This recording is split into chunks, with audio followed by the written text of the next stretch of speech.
January zvedu kapati January disease isikumbonyanyooneka kutorikana kuna May June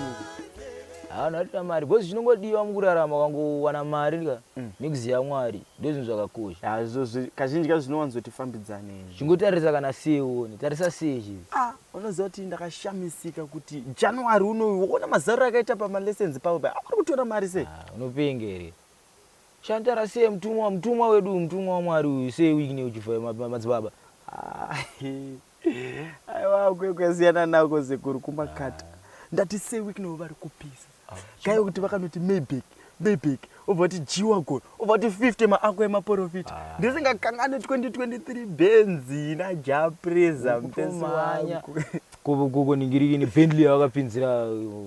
madha taure shamwari aiwa chibaba chikunyumbwida aiwa chikunyumbwida shamwari saka tozongona tongoti papa kutoti zvinhu zvifamba kutongojoina utongogara watongonobatana navamwe pasangano ona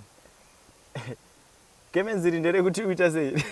baba inda kutotanga kutoenda kuchechi kamjamari kane mafanisa wautaka kuenda kuchechi nekuti kupiwa nemotikari sandoza kuenderera kuchechi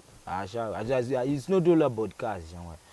Madzibaba vakataura ivo Madzibaba sei vachitaura vanotaura kuti sangano rangu inini harina matwe nemunhu anotambudzika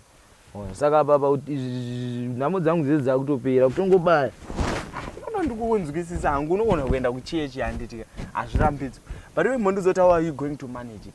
Thursday ndopa unotanga kumwa dore uyu Jabulani handiti Friday yacho iri kunzi iri kuendwa vanhu kumasowe ndiwa unongo chipombo uchiita utadzo Saturday handitotaure unongori pamusoro pematebho either uri K6 kana kwamashwede saka uchazvibalansa sei zvinhu zvinosiyika zvingwani last week takangosiya uchikapoku tezi poku takaisiya kana kuti takaidira koko ikabuda honye ndo zvatakaisira kwete kuizva wauda kuti alright iwe ungunzi wasiya handitika wakuda kuita dedication yekuenda wakapfeka gemen ko bvudzi rini newe takawirirana kuti tirana Samson hatigerwi saka bvudzi uchaita sei iwe ndoramba ndichengeta bvudzi alright ndochengetera bvudzi pasina zvitona ndigero ndonowana akwasha at least ndakaenda kuchechi ndoona kuti usika ndopiwa chigaro ndatomusondozi kuchechi waunogara unochekeresa kuti motikari wadotoburitsa kuti maako waudototengesa ichi baba ichi chikaichi kuchechi kwedu hatite zvimakasi hatitengese mota tina makapa kuchechi kwedu kune bhere maakwa bhere madifod bhere mabenz iwo profeti Madzibaba Chivhayo kana varipo Mayback ravo riri rava rine 4 masondosi akarigadha zvawo nembiya richingokushwa zvarwaiziya mzwesondo nentori pachechi tori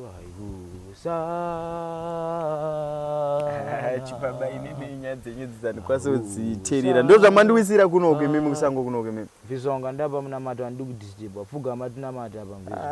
sara uchita kunowapo shamwari ndakubaya skereta zitabasa nandendero chechi mota kaini chibaba ndinonamata chibaba Jedza utodadira akwa mboita ka life kako uchandona ndaneke blue aiwawo asha ini Mwari watinonamata uchawa achibvayo vantoziva kuti nditori mwana wawo achatondipa akwa ke blue ita zvinhu zvako shamai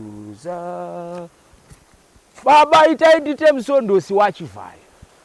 Thanks for watching. Thanks for supporting Squatter TV. I hope you enjoyed the show. But before you leave, just please click subscribe and ring the bell so you won't miss the next update. Wakakosha.